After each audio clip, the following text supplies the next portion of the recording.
Nah, buat kamu yang merasa bingung, ya kan, udah coba chat-chatan sama calon customer atau calon buyer dan tidak menghasilkan closing. Apakah ini banyak yang mengalami hal yang sama? Saya yakin banyak banget gitu. Tetapi di video ini saya coba akan membedah sebuah cara, sebuah pola. Sebenarnya ini sangat-sangat sepele. Tetapi banyak atau tidak sedikit para customer service yang merasa gagap gitu kan, yang merasa mungkin kok apa yang salah ya gitu kan. Produknya bagus, barangnya bagus,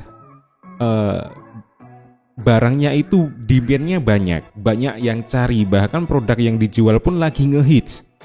Tetapi kenapa begitu calon customer ada yang masuk, ada yang chat lewat WA gitu kan, sudah ngobrol sana sini tidak menghasilkan closing? Sebenarnya ada pola yang salah, ada pola yang perlu diluruskan gitu. Nah, jadi gimana cara ngatasinya gitu kan, agar calon pembeli itu bisa tertarik ya, pada ujungnya adalah closing. Kuncinya adalah jangan sepelekan hal sepele. Nah, gimana tuh? Agak sedikit rancu ya. Jangan sepelekan hal sepele ya. Jadi gini, sepele itu kadang mungkin sering kita menyepelekan gitu kan. Mungkin kita sering mengabaikan, tapi justru hal-hal sepele ini kalau nggak kita benahi, kalau nggak kita perbaiki, itu bisa ngaruh banget ke hasil closing gitu. Sebenarnya ada pola sederhana, ada pola yang teman-teman bisa lakukan ketika chattingan dengan calon buyer atau calon customer. Cara paling bagus adalah jangan menjawab pertanyaan tertutup kepada calon customer. Maksudnya gimana? Maksudnya adalah ketika kita ngasih pertanyaan, jangan sampai pertanyaan itu membuat calon customer itu mati gaya. Yang dimaksud dengan mati gaya adalah kita udah ngasih jawaban, tetapi calon customer bingung mau ngasih pertanyaan apa lagi. Nah, di sini harusnya dibalik. Di saat customer tanya, kita jawab, kita lempar pertanyaan lagi gitu kan. Oke, langsung aja kita praktek dengan contoh nomor 1. Misalkan buyer nih, calon pembeli ada yang tanya, "Kak, gamis warna biru tua ready?" gitu. Terus kita sebagai customer service jawab dong, "Warna biru tua ready kak, siap kirim hari ini, mau ambil berapa pieces?" Nah, coba amati polanya. Jangan menjawab pertanyaan tertutup kepada calon customer. Artinya adalah begitu kita jawab pertanyaan customer, kita jawab pertanyaannya, kemudian lempar balik pertanyaan seperti contoh ini. Ya, kita tanya balik, mau ambil berapa pieces? Sehingga terjadi yang namanya komunikasi yang efektif dengan calon buyer gitu. Dan pertanyaan ini pun sebenarnya agak sedikit menyudutkan dalam artian barangnya ready nih, warna biru tua ready nih, mau ambil berapa gitu ya. Jadi pertanyaan adalah pertanyaan yang menuju ke closing sebenarnya. Itu contoh pertama. Terus contoh kedua ada lagi nih. Ini bisa jadi contoh kedua adalah contoh lanjutan atau komunikasi lanjutan dari contoh pertama. Jadi begitu customer itu tahu bahwa barangnya ready, kemudian kita lanjut nih. Biasanya customer akan tanya lagi, "Oke kak, harga berapa ya?" Nah, kita sebagai customer service harus bisa memberikan jawaban dan kita lempar pertanyaan lagi dengan konsep psikologi ya. Contohnya seperti ini. "Harga hanya 347.000 saja kak. Ongkir kami tanggung sepenuhnya. Kami siapkan untuk packing sekarang gimana?" Nah, coba perhatikan. Di sini ada kalimat dari CS yang dilempar atau pertanyaannya dilempar ke buyer lagi. Harganya 347.000. Oke, ini berarti sudah menjawab pertanyaan dari buyer tentang harga berapa. Kemudian kita lempar lagi pertanyaan, "Kami siapkan untuk packing sekarang gimana?" Artinya apa? Artinya si CS ini pinter nih. Ini si CS ini bisa mengkondisikan seolah-olah customer ini udah siap mau beli. Dan membuat psikologi si customer ini merasa nggak enakan atau terbebani. Seolah-olah si customer service beserta timnya ini udah siap packing. Gampangnya gini. Oke, barangnya ready. Kita packing sekarang gimana nih? Mau nggak? Gitu. Nah, otomatis kita dari sudut pandang buyer atau pembeli itu akan merasa, waduh, udah mau di packing nih. Waduh, udah mau dibungkus nih. Ini kan rasanya kayak menyentuh dari sisi psikologi, seolah-olah kita diminta untuk beli hari itu juga, detik itu juga. Gimana? Keren kan ya? Nah, jadi tidak hanya sekedar memberikan pertanyaan balik kepada calon customer atau calon buyer, tapi juga menyentuh dari sisi psikologinya. Nah, begitu obrolan ini berlanjut, maka lanjutlah ke obrolan yang ketiga atau contoh ketiga gitu kan. Buyer nanya lagi, oke kak. Nah, kalau ada kalimat oke kak, berarti artinya dia setuju dengan pertanyaan kita sebelumnya tentang soal packing. Contoh ketiga nih ya, oke kak, minta nomor rekening ya. Nah, kalau buyer itu udah minta nomor rekening, nah ini sinyal hijau mau closing ini udah di depan mata, ya. Jadi biasanya tuh kalau buyer udah ngasih atau udah ngasih pertanyaan, kak minta nomor rekening, ini biasanya CS itu udah mulai mesam-mesem gitu kan. Ini lampu hijau mau closing ini udah di depan mata gitu. Maka CS dengan sigap, dengan baik hati dia jawab, baik kak, berikut nomor rekening kami ya. Disebutkan nomor rekeningnya sekian. Kemudian diberikan sebuah informasi yang mengganggu psikologi si buyer lagi. Jadi begini, baik kak, berikut nomor rekening kami ya. Transfer sebelum jam 15 atau jam 3 sore. Maka pesanan akan kami kirim hari ini ya kak. Update resi kami update nanti malam atau besok hari. Jadi, ya kan, di sini buyer diminta untuk cepetan transfer sebelum jam 3 sore. Supaya apa? Ini bukan gimmick ya. Jam 3 sore itu bukan gimmick. Tujuannya adalah ketika ada transferan atau ada deal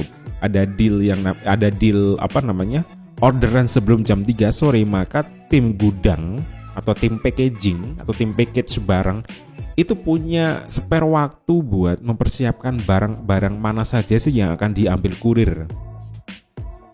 Ya kan, biasanya kan kurir datang tuh setiap sore atau malam untuk jemput pesanan para customer. Nah, tujuannya transfer sebelum jam 3 sore adalah supaya pesanannya itu ikut diangkut hari itu juga oleh kurir gitu kan. Jadi kita jelaskan faktanya, tetapi kita juga sindir dari sisi psikologinya. Nah, kalau misalkan si buyer ini chattingnya jam 2 siang dan diminta transfer sebelum jam 3, berarti kan secara psikologi gimana caranya dalam jangka waktu 1 jam dia harus transfer. Gimana? Keren kan? Jadi polanya kalau kita flashback ya. Kalau customer itu biasanya awal-awal chat itu akan tanya warna apa, kemudian kita jawab, kita lempar lagi pertanyaan berapa pieces, kemudian dia tanya lagi harga berapa, kita kasih tahu harganya, kemudian kita lempar lagi pertanyaan lain. Dalam hal ini adalah kita tanyakan packingnya mau kita packing sekarang atau gimana gitu kan. Terus kemudian yang ketiga adalah bagi customer minta nomor rekening, kita berikan batasan waktu. Itu akan mengganggu psikologi si customer, ya kan, supaya cepat-cepat transfer gitu kan. Jadi poin pentingnya adalah latih dan fokus pada kenyamanan customer. Layanilah dari hati dan jangan terlalu ngebet closing. Seorang customer service itu ngebet closing atau fokusnya memang closing ya, tidak kita pungkiri ya.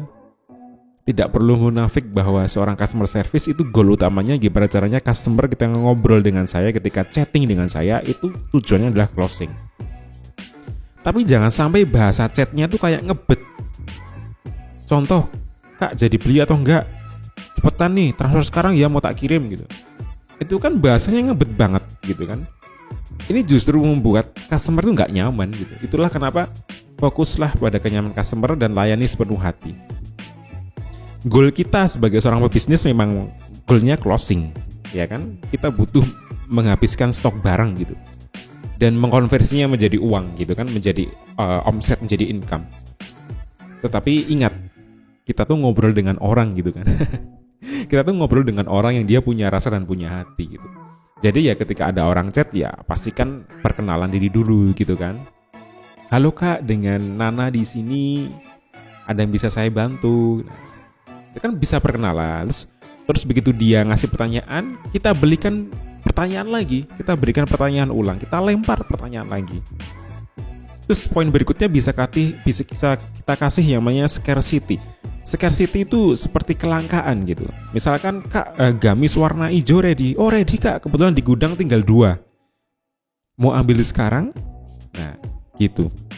Tapi bagian scarcity atau bagian kelangkaan ini ada satu poin penting yang teman-teman harus pegang. Dan ini bisa jadikan sebuah prinsip, yaitu jangan bohong ya. Jadi kalau di gudang itu stoknya tinggal 2, ya udah apa adanya, ngomong 2, jangan dikurangi Kak stok tinggal 1 gitu, padahal masih ada 2, ya jangan gitu. Jadi pakai prinsip kelangkaan itu boleh, namanya scarcity. Kak stok terbatas ya, Kak hari ini banyak yang chat menanyakan warna hijau dan stoknya terbatas, nanti siapa cepet dia dapat ya Kak. Nah itu kan juga mengganggu psikologi juga gitu. Terus yang berikutnya adalah limitasi. Limitasi kalau di chat sebelumnya, ini bagian transfer sebelum jam 3 sore.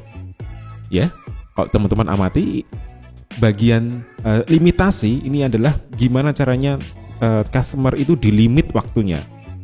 Misalkan promo tinggal 6 jam lagi, batas transfer sampai jam 3 sore. Itu kan limitasi.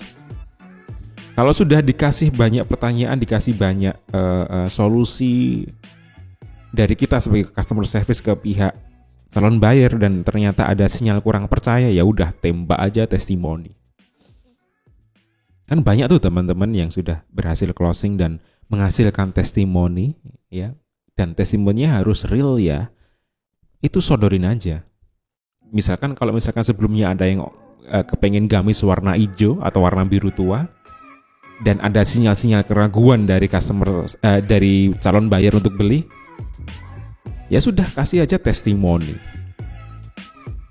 Kirim screenshotan testimoni. Kak, 4 hari yang lalu ada customer kita loh yang order warna hijau juga. Dikirim aja screenshotnya, nggak masalah.